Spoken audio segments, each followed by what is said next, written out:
Hey everyone, Courtney and Allison here for the Filming Life Academy.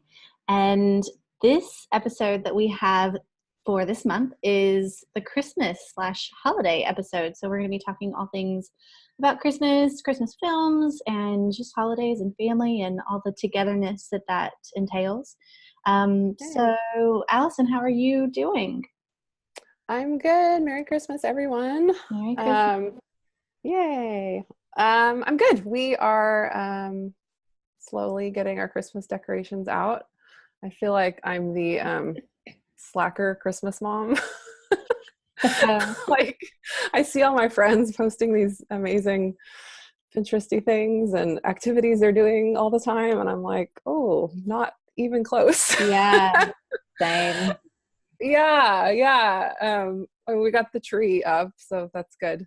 And You're the a house step is ahead of me. okay. See, I'm doing something. You are. but like we were like, family traditions. We have a young family. We have like 3 kids under 5, and so we're trying to figure out our traditions, I think. And we don't have any family nearby because we're expats in Saudi, so like it's just us. And so we're like trying to start the advent calendar thing. And how many days are we into December now? A couple days in. I don't even know. I think it's 4. I know. We still haven't pulled out the advent calendar. And my husband and I are both like, they're under 4. They're not going to know that it's December yet, Yeah. So I think we're going to start the advent calendar next week and maybe like skip a couple days. Yeah, that's fair. So we're winning at Christmas parenting is the takeaway. Good. Yeah. What about you? What is, like, I'm actually very interested. What is Christmas in Australia like? You guys like go swimming on Christmas Day? Is it? Well, it's hot here, so it is swimming on Christmas Day. Like we'll go. Our plan is to visit my husband's cousins, and they have a pool. So on Christmas Day, that's what we'll be doing. We will actually probably be swimming, and there's usually barbecue outside and all of that. So it's going to be, it is definitely that. It's like people go to the beaches here. That's a big thing. If you just envision summer somewhere else, it's still that. It's just that, there's Christmas decorations up at the same time. So, there's Christmas decorations all over the houses, and, you still put a tree up and all that stuff. So it's really similar still, but it's just hot here, and you're wearing less clothing. So right. I noticed that we both have green on, by the way. So well done. Yeah, coordinated. Very good.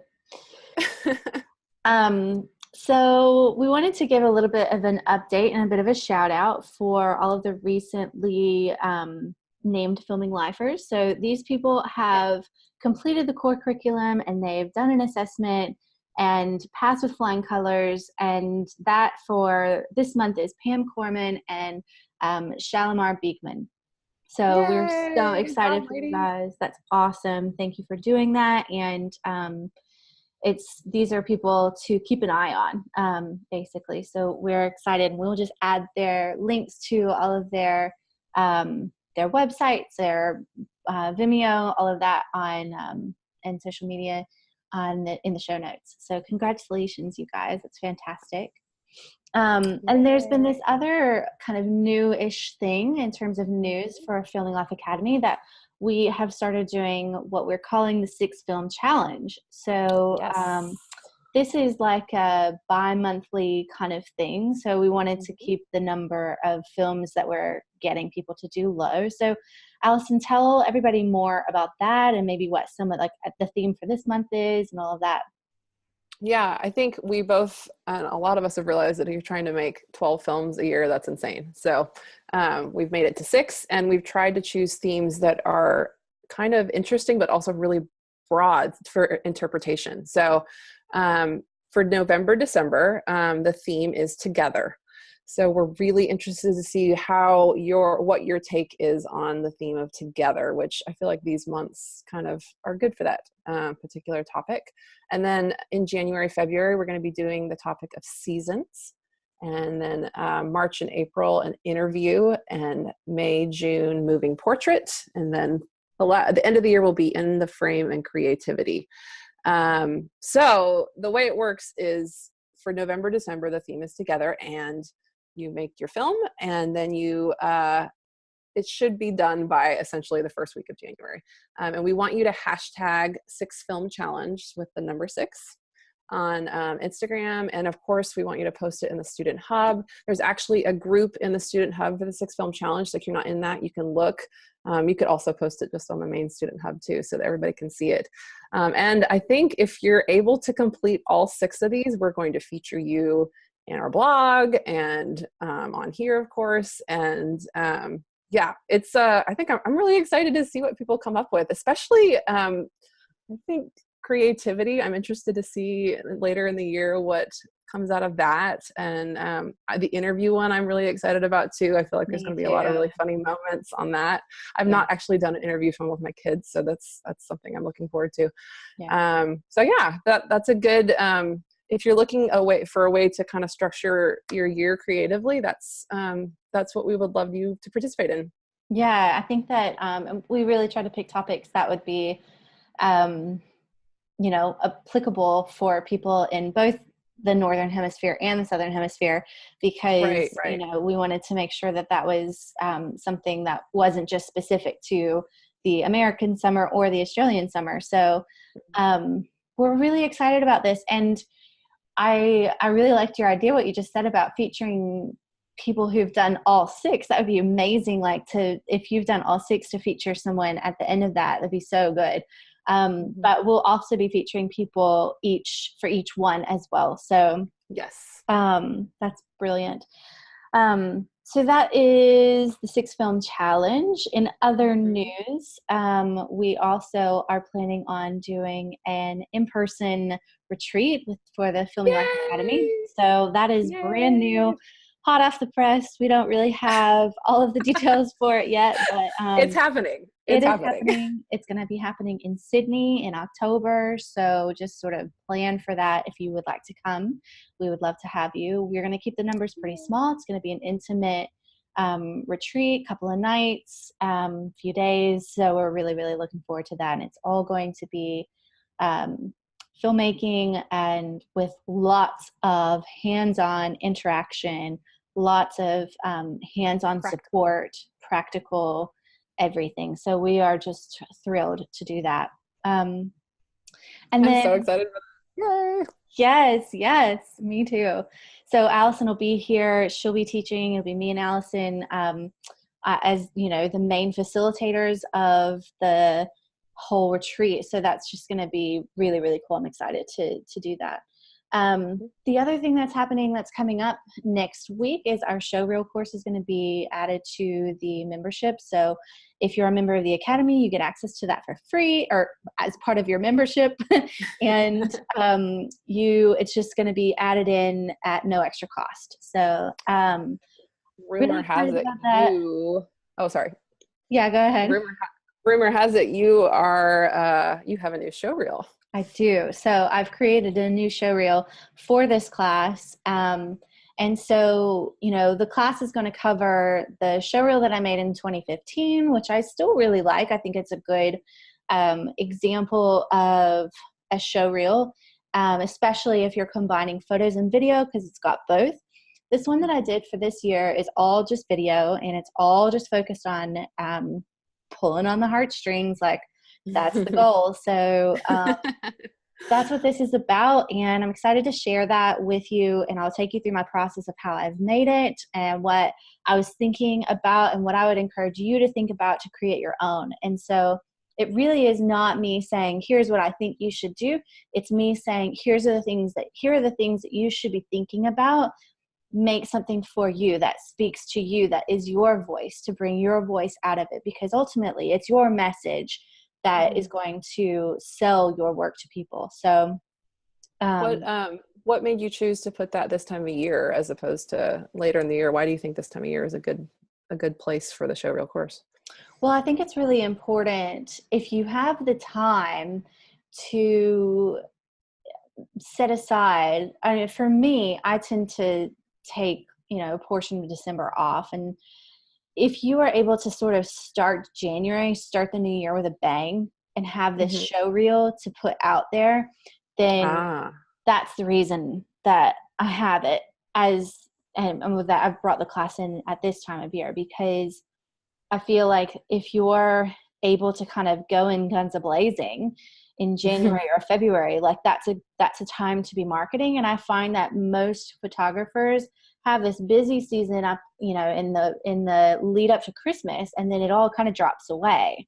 And so this gives people something to work towards creating, to either create before January or create in that lull, and then have it and be able to use it at the beginning of the year to start really kicking off their bookings and stuff like that. So I love that you've had the same one for a long time and you're still a fan of it. That's interesting to me, because our styles change obviously over the years, but you're still proud of that one. And you've made a new one for a good reason, obviously, but I think that's interesting. I think it speaks to the longevity of, you're making this, and this might be a one-time thing for a while. It's not like it's just for the next 4 months. Oh, yes. Yes.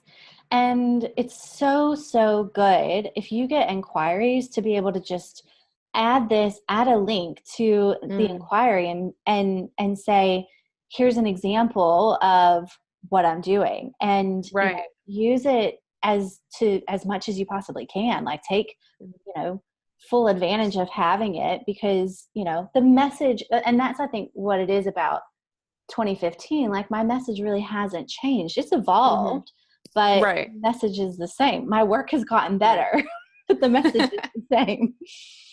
So yeah, it is, it's such a worthwhile exercise to do. But you really need to nail the message, and that's what the class covers. That's awesome. I love it's that. It's more than just taking all your footage and putting it in one film. Like it's really thinking through what it is that you're trying to say with that. So yeah, so that's exciting. I'm excited to get people into that and see what people make out of it. So I think that's gonna be insanely useful. Yeah. It's awesome. So what are your plans? I know that you were talking the other day about making a Christmas film for your family. So getting into our theme, let's talk about Christmas. So I still haven't edited my summer film. That's okay. Footage will still be there. It will still be there. So last year we moved, like literally the week before Christmas. So I wasn't able to make a Christmas film last year, but the year before I did. In fact, I think I posted it in the Student Hub somewhat sheepishly because it was my second film ever. Yeah. But man, I love that first Christmas film I made. And my kids are babies. The twins are so tiny. Just seeing them crawling around the house and all the decorations, and it's a really special film. It's not perfect, but it's special. So my husband was like, we need to do another one this year. I'm like,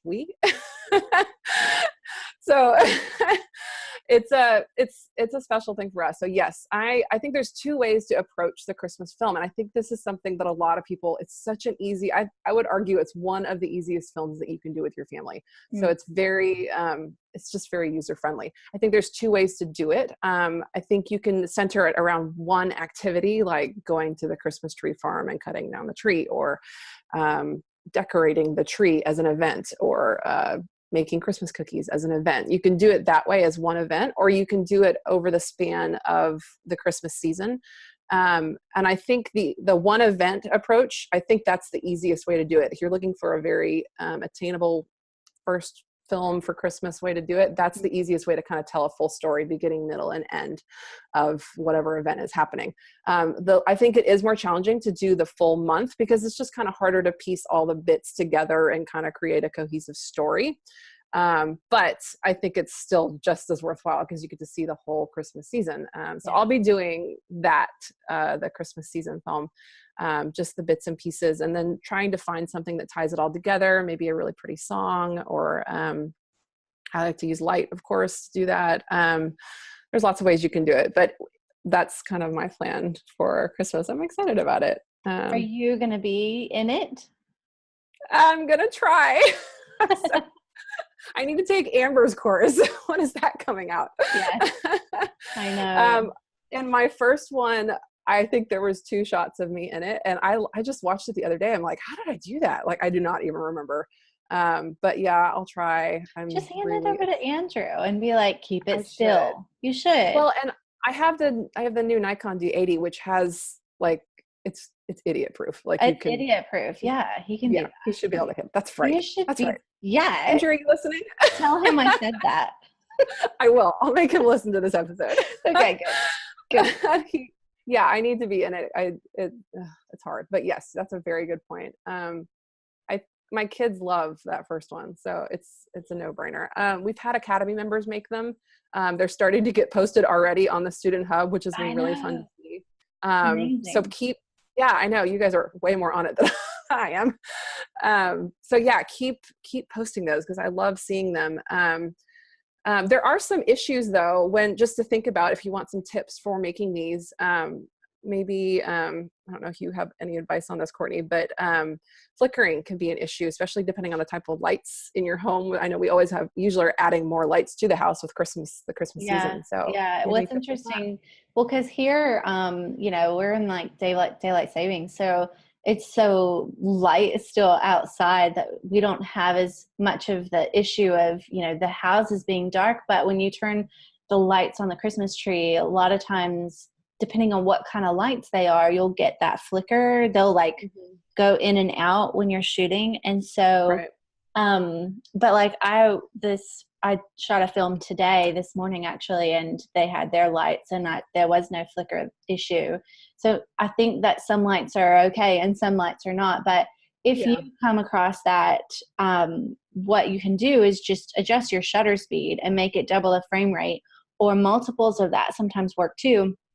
And that should stop the flicker. So if you notice it happening, change your shutter speed and you should be able to just sort of stop it. And then you'll notice when the lights stop going black, that they're not flickering anymore, then you're good.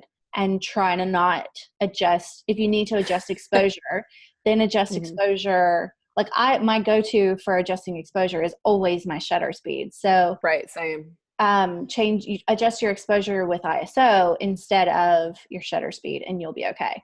So, and then just be really mindful of the fact that if you're at double the frame rate, then if you go to take photos, then you might have blurry photos. So just be careful about that and then adjust your settings for photos. But you may find that multiple. Go ahead. Sorry, go ahead.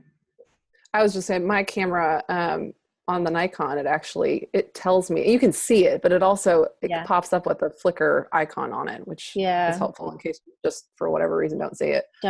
Yeah. Sometimes it's a really slow thing too, and you don't realize it until you get the footage home and you're like, what is that black line just like slowly creeping up the frame? What is that? Yeah. That's not flicker. attractive. That's flicker. Anyway. So shutter speed will help with that. But yeah, I mean, that's what my advice would be for working around that. What we were talking before about like ideas of things to capture. So what are the things that you're planning on capturing for what are your don't miss moments? I mean, there's the obvious ones like we don't have Christmas tree farms in Saudi. So we have our nice fake tree that we decorate. And then, family together times. Actually, I'm glad you asked this because I want to make sure, like you were saying, that I'm in it, but I also want to capture the moment. So this year, my plan is to actually put the GoPro out on Christmas morning, in addition to having my nice camera, which I'll use a little bit. But I actually, I'm going a little old school on it. Like, did your dad do this? Yes, he did. I'm gonna have to figure out how to mount it, but I'm gonna put the GoPro somewhere in the living room for the opening of the present situation, and that way that whole situation, which will be fast because I have young kids, is captured like 1980s. Yes. And then I think I might be able to actually use parts of that footage in the overall Christmas film from my nice camera, but that's one of the moments. I don't want to miss that day. But I like the idea of having two cameras on that particular setup. The other thing is, just the little traditions, going to see Santa, Christmas pajamas. I like to get shots of the lights and nice bokeh shots. And I last night Andrew was putting lights on the tree, and so I stepped out of the house to get it coming in. Like, just fun little pretty moments. I don't know how it's going to turn out in the end, but anything that inspires me, just I take a little shot of, and then I'll put it together later. Yeah. What time's it getting dark there? 4:30 p.m. It's pitch black. Wow. Yeah. Yeah, because it's like still light outside at 9 here. Oh, really? Like 8:30. Yeah. So you don't get the full effect of the Christmas tree. No, you don't. You have to get up at 3 a.m. for your fake shot. Yeah, that's not happening. Well, then I think you guys make it, you got to make it an Aussie Christmas film. You got to just do your own thing. Yeah. Yeah. Yeah. We'll see how it goes. I'm debating on at least shooting some footage of it, definitely, because my parents are going to be here. So I'm definitely going to shoot some footage of it. I'm just not ready to call it that I'm making a film just yet. It's like you don't have to commit. baby steps. I don't want to commit to it. But I definitely want to have footage of that and them being here. So I would probably will make a film out of that. I was really, really glad that I did when we went back to Tennessee. So I know I would regret it if I didn't do that. So there will be that. And I think, you're right, like the Aussie side of it, making that, showing that it's very different here. So I love that. Yeah, that'll be good. Speaking of student films and films on the Student Hub that are Christmas related, Elise Lucy posted a film a couple days ago. And we both loved it. Yes. And you know what was interesting about this one was I think I expect on the Student Hub for Christmas specific films, I expect it to be people's families, like their own families. And this one wasn't. It was a client session, which was kind of cool. It was different.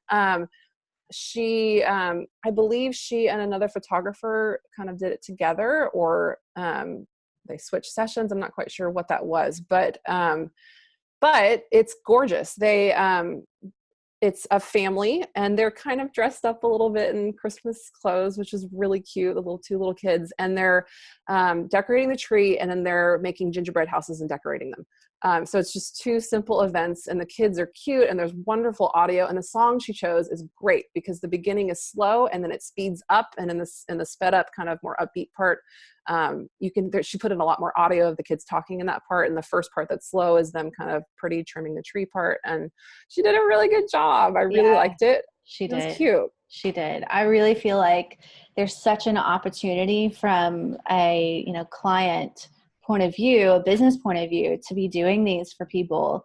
And I would advertise them like in October and start doing, and if this is something like you need a forward plan. So you in October or right now, find a family who you can film as your example. And then October next year, because if this is something you want to do, it's really hard for people to understand, like they can get it, especially for this kind of thing. Cause they're like, oh yeah, she's going to film us putting the tree together, and that'll be really cute. And that'll be really sweet. But if you had an example to be able to show, saying, this is what you would get, this is the kind of thing you would get out of it. I just think it's so smart and clever from a marketing angle. Like it would be such an easy sell kind of film to do, and they're doing these activities, and so it's like planned out, and what's going to happen. And it's such a great thing for people to remember, and so good for those kids to have as well. Yes. And mom and dad are both in it and not having to step back and take pictures because it's provided that they're already in it, which is kind of cool. Yeah. I think it's really cool. And I loved her film. I loved the way that she had all the details, the closer ups of the kids putting the things on the tree. And I just thought she did such a great job. So well done, Elise. That was really, really great. And we will add a link to that film in the show notes for people to watch too, so you can see what it is that she's doing. So yes, and we'll put it on the on Instagram as well. Awesome. Cool. Well, so That's pretty much it. Did you have anything else that you wanted to cover, Allison? I think that's about it. Okay, awesome. Well, everybody, thank you so much for listening in. And I hope that everyone has a wonderful, wonderful Christmas. And we're going to be back in the new year. We're planning on taking a little bit of a break ourselves and just sort of enjoying this time with our families. And then we'll be kicking it off in the new year again in January. So thanks, Yay. guys, for listening in. If you have any questions, let us know, and we'll chat to you soon. Bye. Bye.